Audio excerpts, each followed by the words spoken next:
Now I'm in front of M.O.T. Hoi An. If you are here in Hoi An, you should try this herbal tea.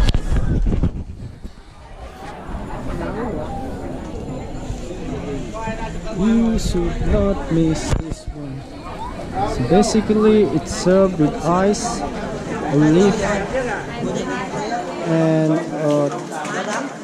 two-leaf flower. 4 please. Okay.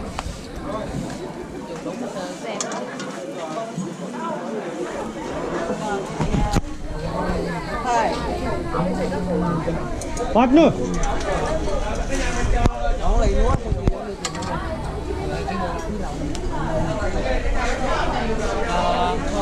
Yeah, 4.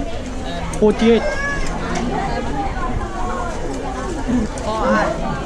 Yeah, 48. Yeah. Partner मेरा बैग निकाल लो. 5 tiếng anh ơi. Ủa?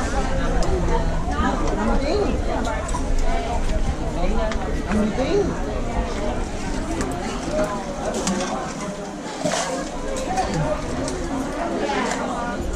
Cái nhóm không về à? Thank you. Lấy tiền cho mấy không tình béo. 48. M.O.T. Hoi An.